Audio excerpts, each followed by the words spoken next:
Welcome to Family Twist, a podcast about relatively unusual stories of long-lost families, adoption, and lots of drama. I'm Corey. And I'm Kendall, and we've been partners for over 16 years. Welcome back to Family Twist. Thank you for joining us again. We have some very great guests today. I did a little pre-interview call with them a couple of weeks ago. It's a wonderful story. We have full sisters, Christina and Eileen, although it hasn't been very long that they realized they were full sisters. Is that fair to say, Eileen? That is correct, yes. How long has it been since you two found out about each other? Well, it's fair for me to say that Christina knew about me before I knew about her. Yeah. I've known about her and our other sister, Julia, since June of last year, or so like a year and a half at this point now. So, Christina, this all sort of came out through a DNA test, right? Yeah, my sister Julia did 23andMe several years ago and then called me last Christmas and said, hey, it looks like we have a niece out there that we never knew we had. And so I got on 23andMe and found out I was related to this niece as well, but we had no idea who the mother of this or father. We didn't know if there was a brother or sister out there. And so that started the digging to try to find out where this niece came from and who the sibling was that we had out there that we didn't know about. So Eileen, your daughter is the niece that was on 23andMe. And why was she on there? Why did she do the test? Well, she's the middle child of my five. Okay. And she is a pharmaceutical student at UC San Francisco. And it's a big deal, I guess, in her generation and in the field that she's in to know about family medical history. And so she was just doing the research. I guess a bunch of people in her class were just doing research on family background medical history. And so when all these unfamiliar names popped up as being related to her because of 23andMe, Christina's name, Julia's name, and then our Aunt Theo's name and our Aunt Anna's name, and all these names popped up. And she was like, okay, whatever. I have no clue who these people are. So she never told me. She did this like almost 2 years ago, October, and she never told me any of the results. And so that's when Julia found out about having the full niece and told Christina. And then they started stalking me or trying to find me anyway and stalking me primarily on Facebook. And that's when they reached out to Daniela, my daughter, who did the DNA test. And she, first of all, it was through 23andMe. They were trying to reach her. And first of all, doesn't get on 23andMe all that much. And then when she started getting messages, she thought, this is weird. I'm just going to ignore these people. It's kind of strange. So she never really got back to anybody. So as far as I know, I think their search kind of hit a dead end for a little while. It was in June of last year that I got contacted by Nick, who sent me this huge long text through Facebook Messenger. And I, at the time, was in Houston visiting my oldest daughter who had just had a baby. And so I was being grandma and going and hanging out with my grandkids and with my daughter. And I get this text. We're sitting at her dining room table. For clarification, Nick Sheedy is a professional genealogist. He has been a guest on this podcast, and he's somehow related to you, correct, Eileen? Julia. He's related actually to Kevin. Okay. He's like a 13th cousin or something to Kevin. So they have a very distant family relationship. So Kevin, my brother, our brother-in-law, Kevin, and Nick are very distantly related, and they're friends, and they're genealogy nerds. Yes. Well, it's good to be a nerd and then be able to make a living out of it too. So Exactly. Yeah. And I get this very, very, very, very long message from Nick Sheedy about a family that I never knew about parents that I never knew about. He knew so much information about me that I was blown away. I'm like, how in the world is he getting all this information about me? So I shared this text, I'm sitting right next to my daughter at the dining room table. So I shared this with her. I'm like, Rachel, what do I do with this? And she reads it and her eyes just pop open huge. And she's like, Mom, this is a scam. Just ignore this. This is weird. This is a scam. Share this with Dad, but don't respond to this guy. So I didn't. Turns out my husband got the same message, actually, and so did my daughter, Daniela. So that night, I was talking things over with my husband. 'Cause like I said, I was in Houston. My husband and I live in San Diego. So he was in San Diego and he went looking over my birth certificate. And for the first time in my 56 years, 57 years, I noticed that my birth certificate did not look like a normal birth certificate. It had never dawned on me about why my birth certificate looked a little strange. There's a lot of things that had been blacked out on my birth certificate. There was a lot of things that were blank on my birth certificate. And as we were looking at this, my husband went, I think this is a copy. I don't think this is an actual original birth certificate. I think your original birth certificate has been modified. And then this is a copy of your original birth certificate. So at that point, then I decided that I would contact the only person still left living, because all our parents are dead at this point. The only person left living was my godmother. So I actually tried calling her and I left her a voice message, and I'm asking her to tell me, the truth about my birth and the truth about whether I was adopted or not. Well, she didn't get back to me until the next day. Danielle and I had a long conversation that night too. But regardless, my godmother got back to me the next morning. And when she said, yes, Eileen, you were adopted, I literally almost passed out on the kitchen floor of my daughter's house there in Houston. And I just sat there on the floor, and just the wave after wave after wave of shock. I'm 57, for heaven's sakes. I didn't, all parents who knew anything about this all went to their grave without telling me or telling anybody, because Christina and Julia didn't know either.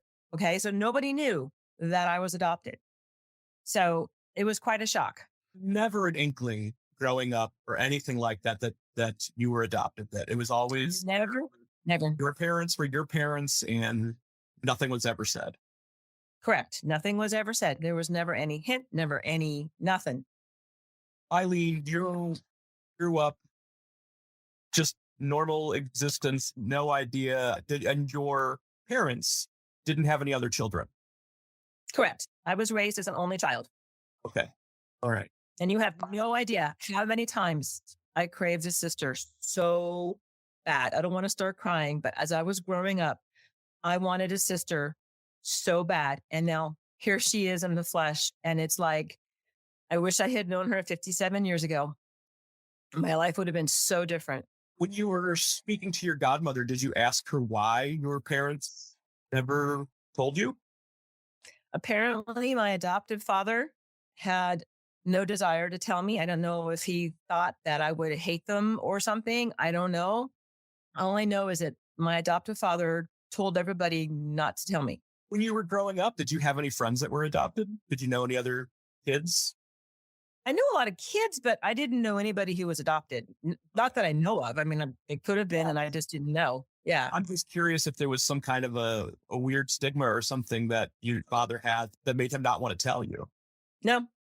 Other than the fact that my adoptive father was a little weird, but no, other than that, no.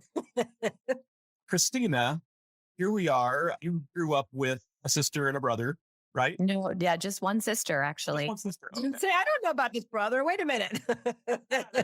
That's the next episode. Yeah. Please say no. No more. No, this has been enough. So no inkling at all that your parents had, another kid out there. Nothing was ever spoken of. What was their history that you knew about as far as before they got married?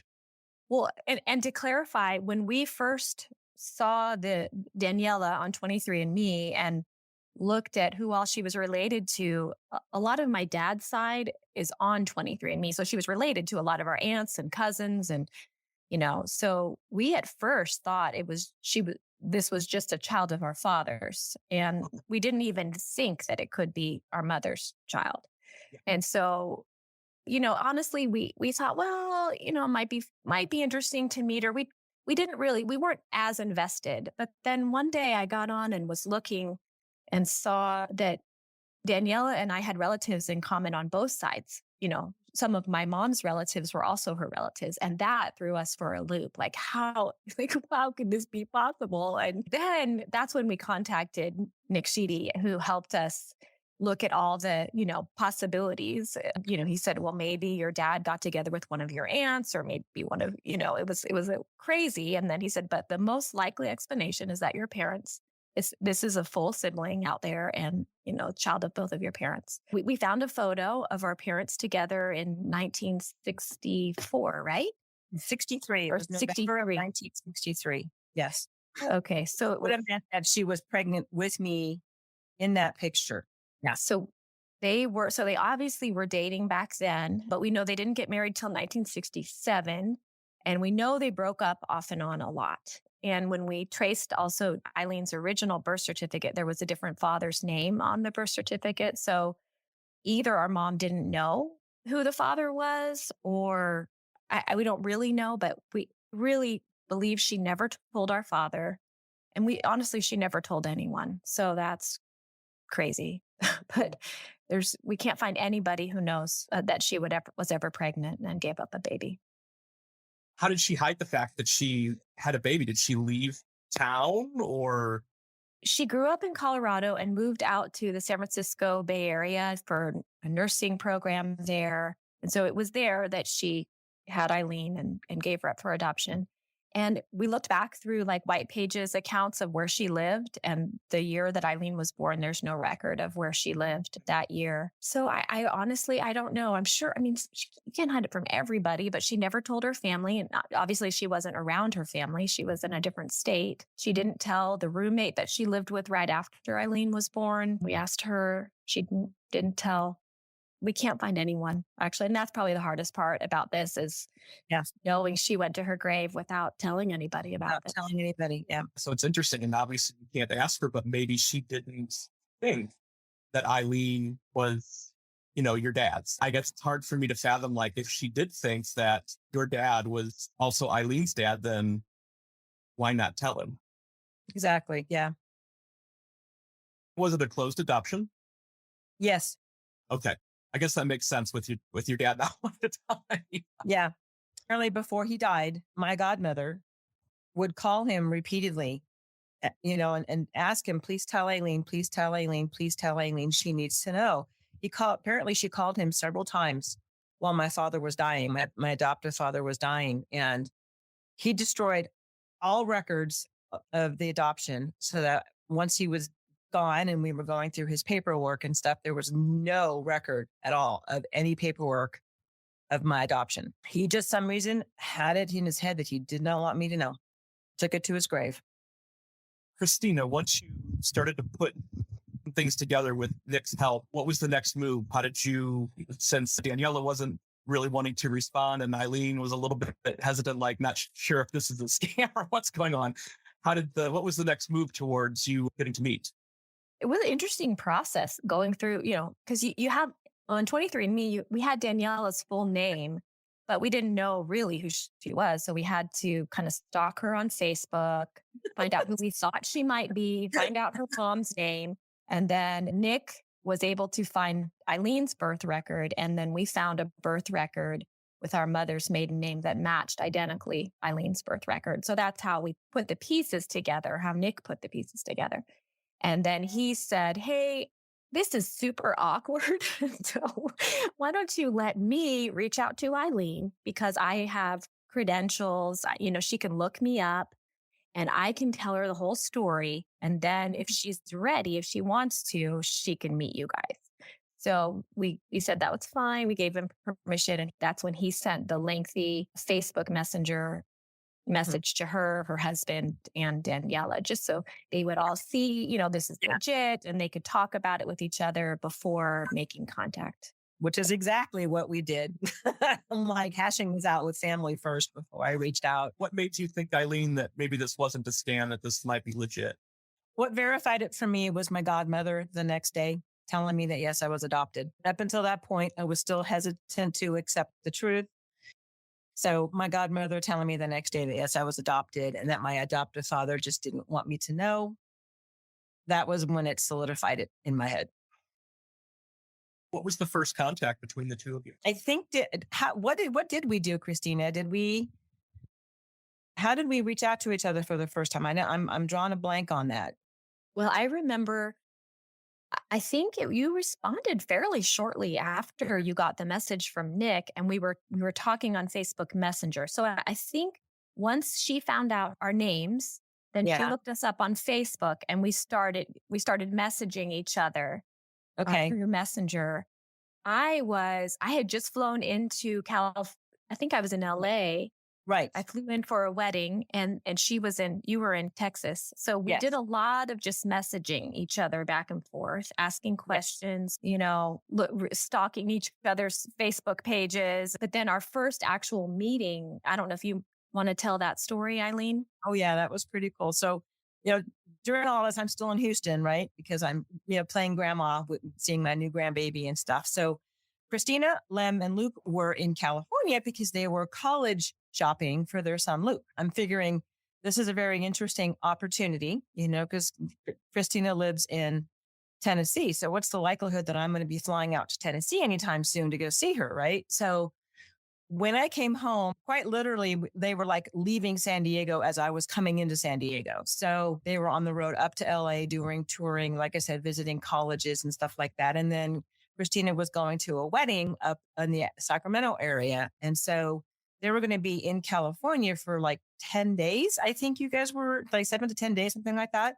So there was ample opportunity for us to coordinate a trip. So literally, I came home from Houston. My husband said, let's go up and go meet your sister. So like literally almost the next day, I'm packing another suitcase and we're heading up the road to Sacramento so I can meet Christina. And it was kind of late at night by the time we got up there because it's like a 9-hour drive from San Diego to Sacramento. And we had so much traffic. It was awful. So it was like 10 o'clock, I think, at night before we finally met.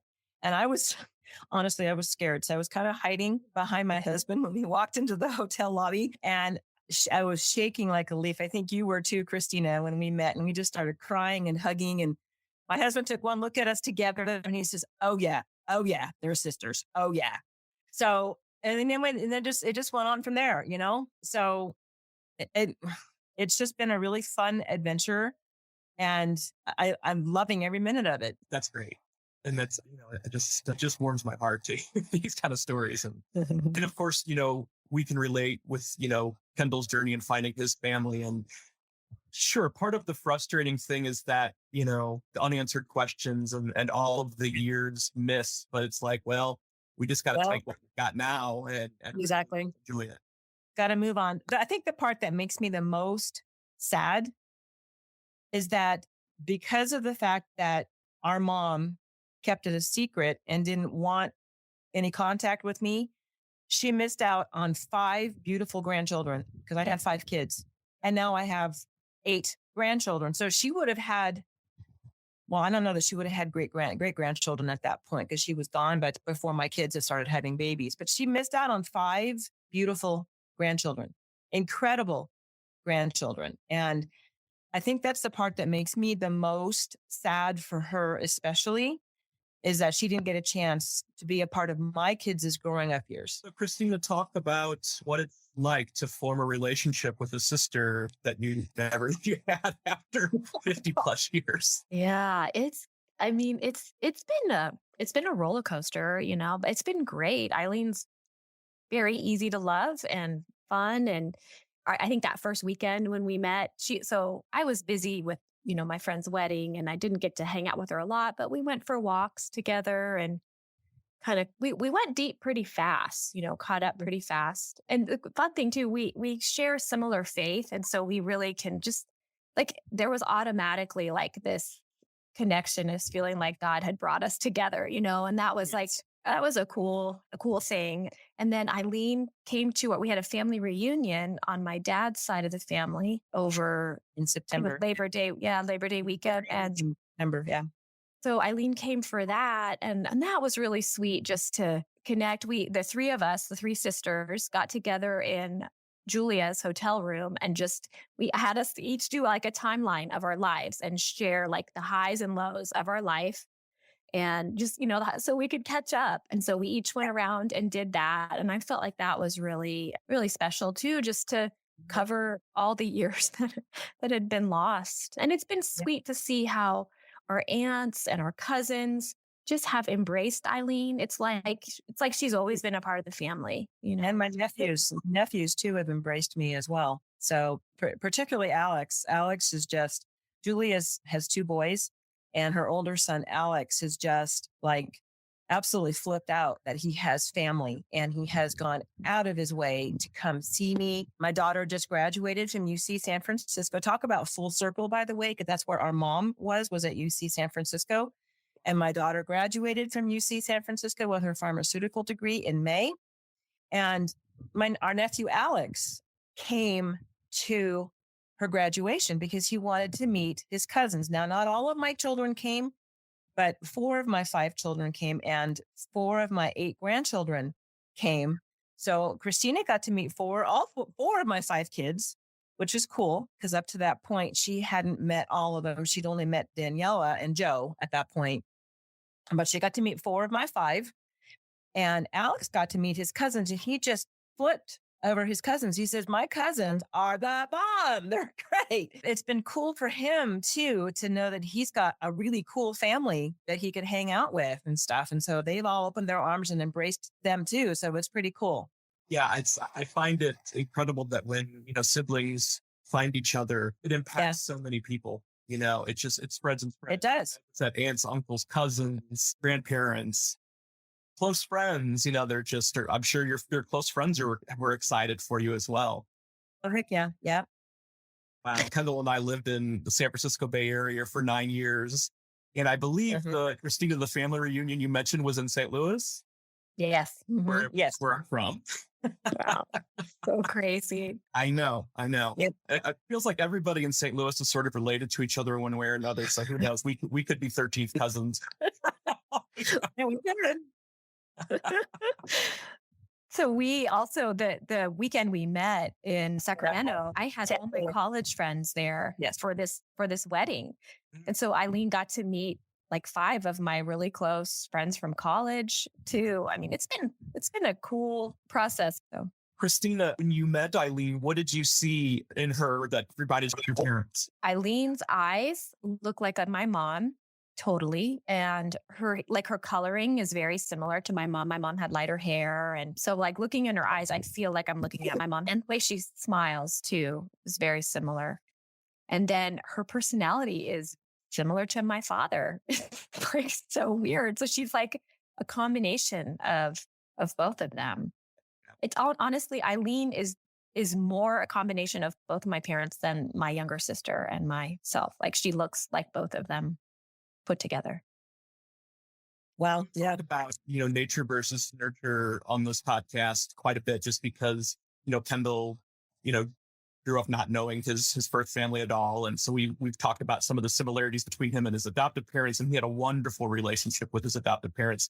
But then now meeting his dad and his siblings, seeing some of the similarities there and personality traits and stuff, it's, I don't think they'll mind me saying they've all got like a very, they don't have the longest fuse as far as like temper goes. They're not mean or anything, but just they're all a little bit short fused. It's just kind of funny to see that through siblings, Yeah. Yeah. Eileen even has some mannerisms that like I remember my mom having, and it's like, how does that happen? Like they were never around each other. Well, what's interesting is when our cousin Florence is in the area above Sacramento, and we actually inadvertently managed to stay a night with them because while we were up there, our car got broken into and we had to stay an extra night and it was a mess and we had to get a new rental car and all this stuff. And it's, like I said, a 9-hour drive down from Sacramento. Florence has 5 girls, beautiful girls. They're just amazing. So they're our cousins once removed, these girls.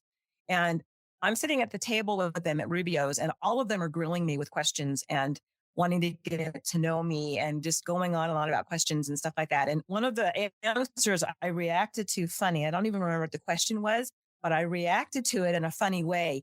And Florence, who's our first cousin, Florence's husband, Roland, looks at me and he says, that's exactly how Paul would have answered that question. And he says, you are so like your dad. It's amazing. And I'm like, oh, okay. He says, your facial expression, your mannerism, the way you answered that question, your reaction just now, even your laugh was just like your dad. And, and I never knew him, of course. And here I am and I act just like them, And this is the question for both of you. Talk a little bit about your relationship with Julia. So Julia's the youngest, obviously, and she has a lot of health issues. So she's been slow to just jump into this whole thing. I think she's interested, but cautious. So when we were together, though, I felt like she was pretty engaged when we met for the family reunion. And then Eileen's gotten to see her once more since this. But I honestly feel like for her, there's still some bitterness towards our parents, mostly towards our mom, for not telling us about this. When there's secrets like that, I mean, I'm not probably for you too, Eileen. It feels like, well, did I ever really know her? Like, like I thought I knew her, and there's this huge secret, this huge part of her life that I didn't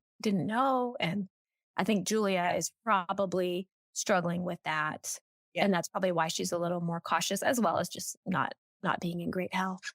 I think that initially she was very engaged and was wanting to know all about me, was grilling me with questions. And we spent a long, lengthy FaceTime together one time in the hotel room. And she and her husband, Kevin, just wanted to get to know me and get to know a couple of my kids, because I think Joe and Daniela were there at the same time. This is when we were in Sacramento. So we spent some time FaceTiming. And like I said, I know Julia struggles a lot with her health. And so bless her heart, that's been probably the biggest factor in her being able to interact at all, is her struggle with her health. So I make it a point to stay in touch with her, even if she doesn't get back to me. I just want her to know that she's loved, even though, I didn't know her until 57 years later, So I don't want her to ever feel left out. So I try really hard to keep her engaged in what I'm doing in my life. Even if she doesn't respond, I don't care. I still stay in touch with her. Our lifestyles are very, very different, because of her health issues. She struggles, and I'm very physically active, very outdoorsy person, very involved with my horses. And she's a lot more reclusive by nature because of her health. So I think a lot of it is just that she and I, other than our personalities, which are very similar, I don't think, struggles with the fact that we don't really have a lot in common. So she has a hard time relating to my lifestyle. So that, I think, has probably been the biggest challenge that Julia has faced with this whole thing, is just Eileen is very different from me. And I can't relate to her lifestyle.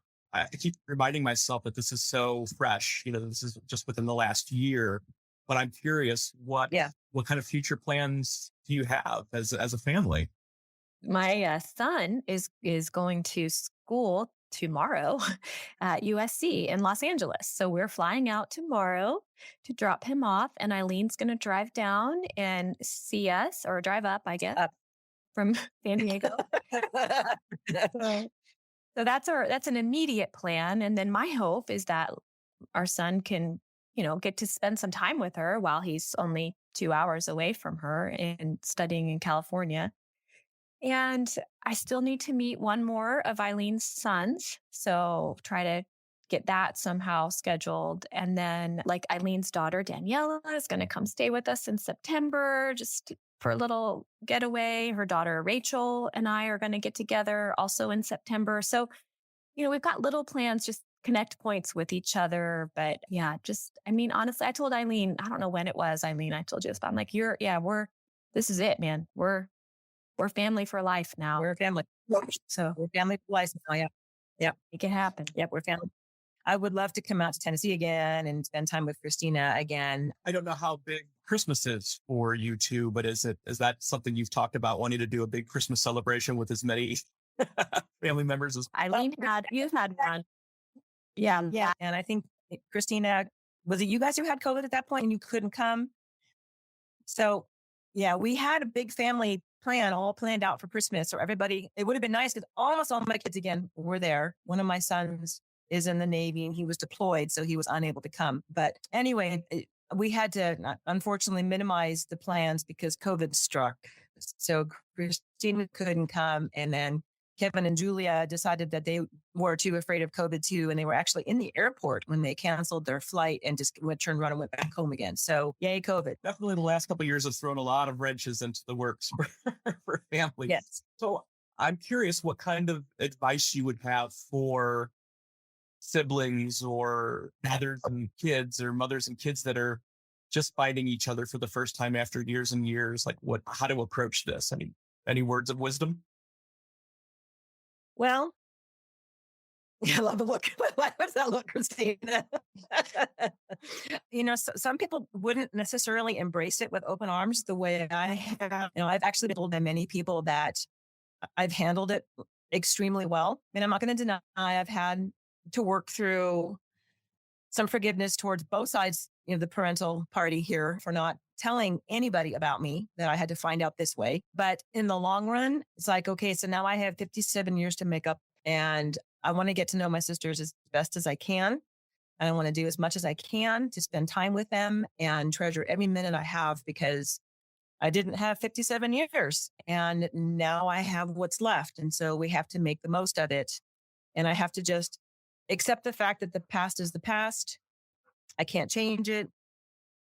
Time to move on and embrace what I've been given, and just praise God that I have a family. Because like I said, my whole life, I believed I was an only child, and now I'm not. And now I have a family, and that just blows me out of the water. Still to this day, just, blows me out of the water. So I think I have a neighbor who's adopted. And when I found out about Eileen, I was talking to her about, whether we should make contact or not. And she said she would not respond if someone from her birth family reached out to her.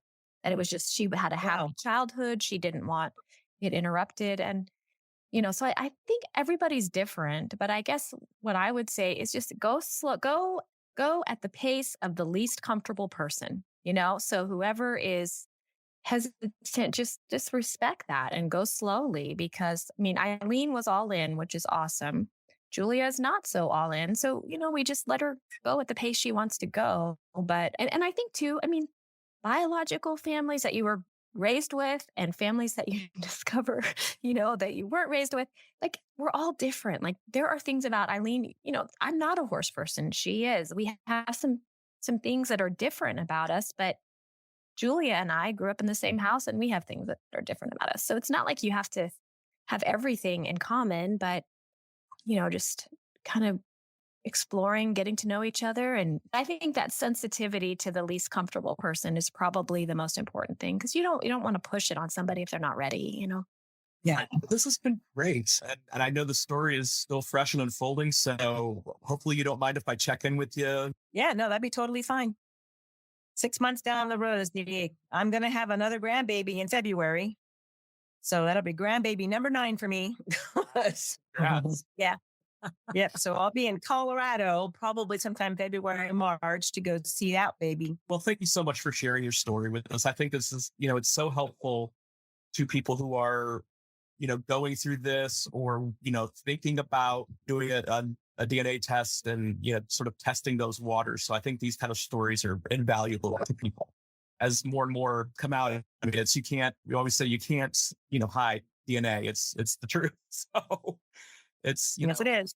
And sometimes you just get something thrust at you, and you have to figure out how to deal with it. So I think these stories are very, very helpful for that. So thank you. Yeah. Thank you, Corey. This has been fun. This is the Family Twists podcast, hosted by Kendall and Corey Stulce, with original music by Cosmic Afterthoughts, and produced by Outpost Productions and presented by Savoir Faire Marketing Communications. Have a story you want to share? Visit familytwistpodcast.com. All our social media links are there as well.